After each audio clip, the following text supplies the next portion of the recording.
Alright everybody, so here's Firefly. It's my 1967 Volkswagen Beetle. Started out life as a regular blue Beetle and had been partially restored when I bought it. Someone had already done the body work and painted it, and most of the interior work was done. What did I do to it? Well, I pulled the engine and replaced it with a 175 foot-pounds of torque 3-phase AC electric motor. This is an induction motor, so it doesn't have any brushes or anything to wear out. It uses an inverter.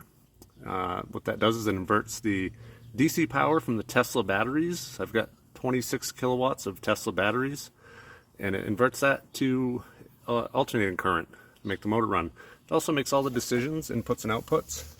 I've got a Toyota Prius accelerator pedal in the front there that's hooked to it. That makes all the decisions from my foot. This is just a PC cooling system, universal reservoir, and a pump. And that pumps coolant through the inverter to keep it cool. This is that J1772 charging port that I use to plug it in at public charging stations and at home. And this red here, this is just a master disconnect for the high voltage battery system. That's the onboard charger. It does about 3 kilowatts. And inside this waterproof box here is the EVCC, and that makes decisions on whether or not it can charge. It gets all its information from a battery management system that I have inside the batteries. Where are the batteries? Well, there's 3 underneath this little rear deck lid I made, and that's basically just a big metal box that has batteries in it. So there's 3 Tesla batteries in there, and they are vertical. And there's a battery management computer in there as well. So this little plug here, and obviously these are the high voltage cables. Those are just some quick disconnects. So if I want to take the battery box out, all I've got to do is unbolt there. And down here I've got it bolted to the luggage compartment. Put some seat belts in it. Didn't have any seat belts when I bought it. Put in these reaction 3-point harnesses for safety. Cut out the old accelerator pedal and put in this electronic. It's got dual Hall effect switches in it. It's a Toyota Prius pedal, like I mentioned. Very accurate. Can never fail in a wide open throttle position. A lot of range for our regeneration. Regeneration is basically you let off the throttle, the vehicle slows down, it puts the power that it's generated from the motor back into the batteries. Everything on the inside is stock, except for that pedal. And instead of a gas gauge, we've got a battery meter. We can look at percentage. We can look at voltage, how many amps it's drawing, amp hours, back to percentage. Factory speedometer. I put a speaker in it. This is a aftermarket radio that's made to look original. It's from Retro Sound.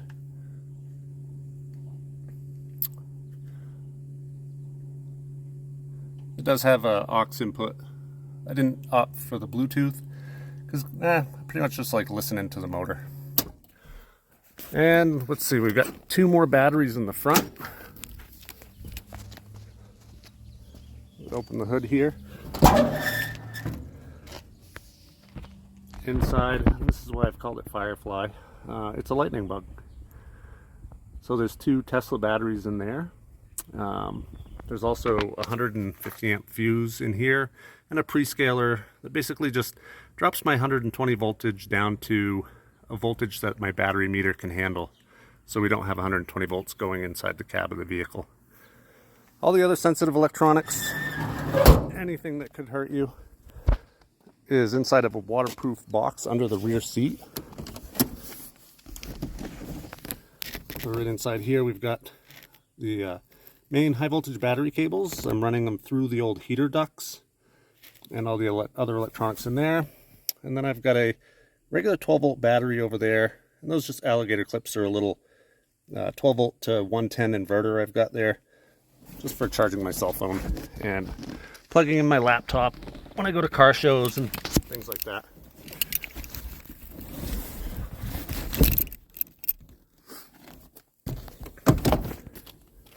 And that's pretty much it. You do have to have a functional parking brake because it doesn't have an engine that can hold the vehicle steady So you put it in gear. In a normal car, you'd have a compression engine that would hold the vehicle from rolling. This doesn't have a compression engine, so even if it's in gear, there's nothing to hold you from rolling away. You do need a parking brake. Inside the glove box here, we have another little hidden display. This is a diagnostic computer for that Hyper 9 motor. It's important to note that you have two completely separate units when you're working on something like this. You have the high voltage system, you have a low voltage system. So one's 120 volts and one's 12 volts.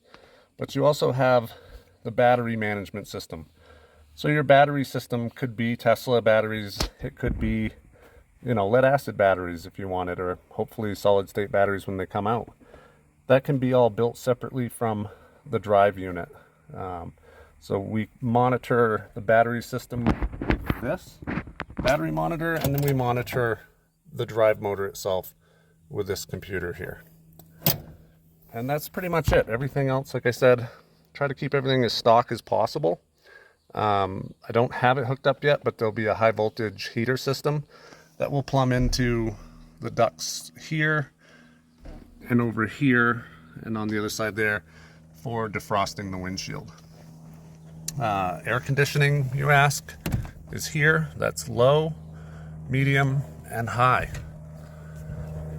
And other than that, the car weighs 1,800 pounds, just like it did from the factory. A lot of people ask me, what do you do with all the extra weight?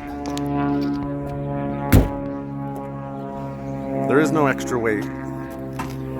We took out a 300-pound motor and we put in a 120-pound motor. So that allows us to put 170 pounds of batteries in the back here to keep the weight distribution the same.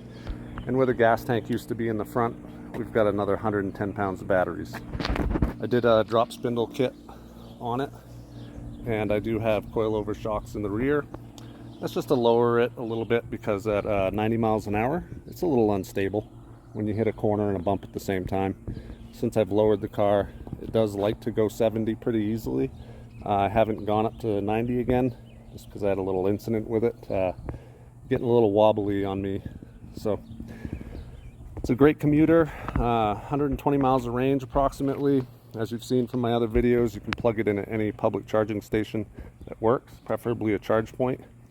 And I will be rigging up a DC to DC charging system for it. Should charge in about 10 minutes once that's hooked up.